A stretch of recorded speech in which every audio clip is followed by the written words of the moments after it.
This is Sarah, Poff, and those art hands. Okay, so at your place you should have a paper plate. You won't have Joseph there. He's just our sample for us to look at as we're shooting the video. You'll have a peach color and two little ones.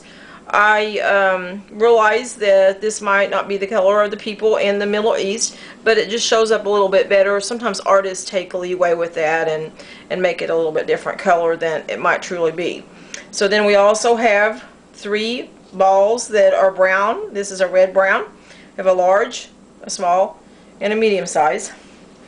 We have kind of a mossy color green, and we have a black, and then we have a kind of like a candy kiss shape that's made out of foil, a little bit longer than that, but that's the close. And then we have a staff, a little paper clip that's going to turn into Joseph's staff. So what you're going to start with first is you're going to start with the big rust color brown. You're going to mash it, mash, mash, mash, between your fingers and your hands. It's best not to put it on the table because it starts to stick to the table, and then it's hard to get off. So now what we're going to do is we're going to get it as long as our piece, and then we're going to start rolling around. You don't want to have the clay here. You want to leave the foil so it's showing on the bottom. You want to cover it up on the sides though. And I'll just mash that to form it into that shape. And then just making sure that it's flat on the bottom. It should look something like this. Okay, next we want to take this rust colored, and I might say that our Joseph's going to be opposite to what this one is. Because of the amount of clay I had that was brown, I went with it that way. Okay, now this time you could use the table if you want. Just roll. We're rolling a snake. Now you're going to want to make sure that you measure that snake. You don't want his arms to touch the floor. You want him to go about halfway down. That's what this is going to be, his arms. And you're going to kind of bring them forward. If you want to shape them a little bit, you can. See how I shaped that like that? I'm going to leave a little bit of space here because we're going to put some hands on there.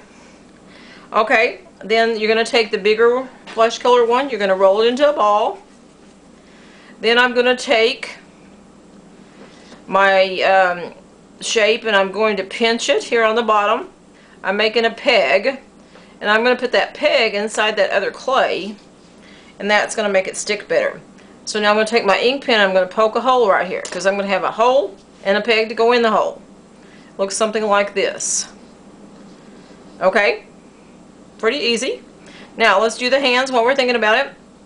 So I'm going to take my ink pen and I'm going to put a little hole here. Going to do the same on the other side. Then I'm going to take these little flesh pieces, and I'm not going to worry about fingers. I'm just going to put a little piece there. Then I'm going to push it up in there like that. That makes him look like he has sleeves. And I'm going to do it with this too. Okay. And if you want to, form his little elbows a little more, you could do that. The rust color clay seems to be fairly wet, so it moves a lot easier than the others because they're a little bit on the drier side, it seems like right now. Alright, we're going to take our black, and you're going to divide it into two pieces.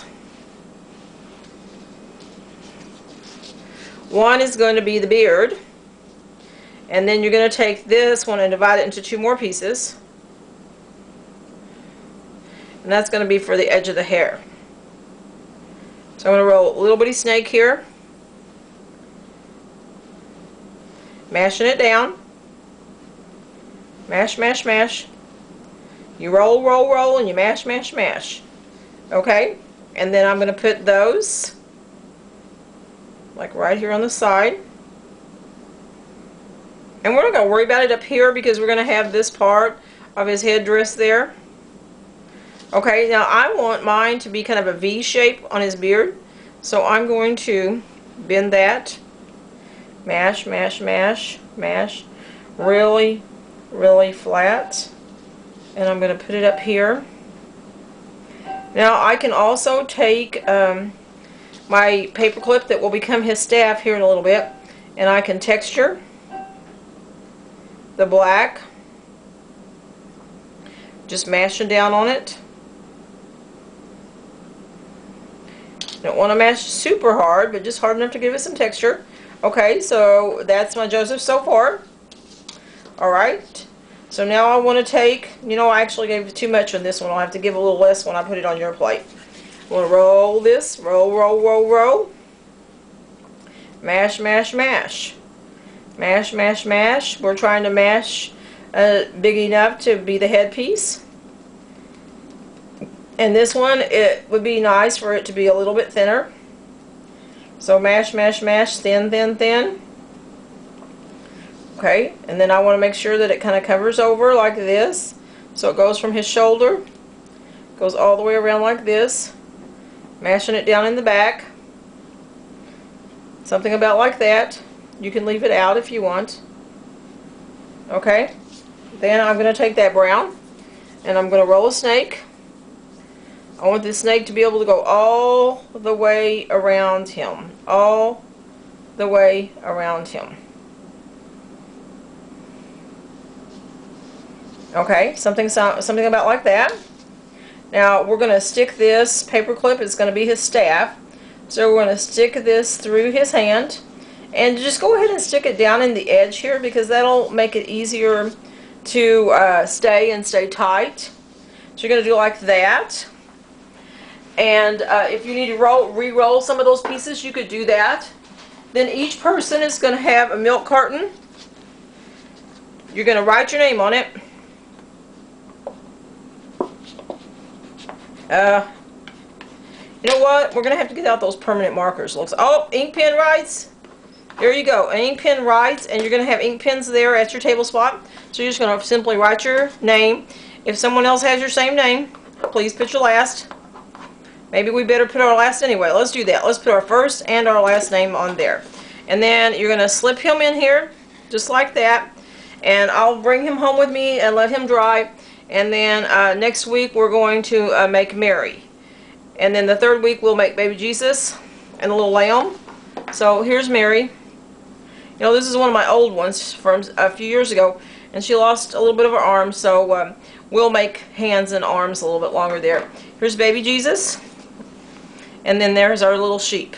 So all of those pieces will fit into your nativity.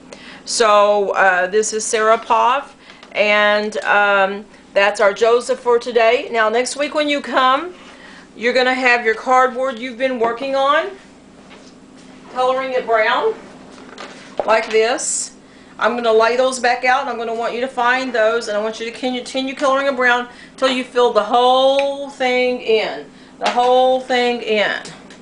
I'm hopefully going to have them cut into 2 pieces by the time you come back next week. And you're going to continue to do brown, brown, brown, brown, brown until the whole thing is brown. Try to go back and forth really neat. Neat, neat, neat. Okay. Then what you're going to do is take the black crayon and just do some lines like this because we're trying to make it look maybe a wood grain kind of look. Something about like that. So you're going to want to always make sure that you've got your name on there. You're actually going to want to put your name on both sides because we're going to cut this apart. Okay, there you go. This is Sarah Poff and those art hands. You have a good day now.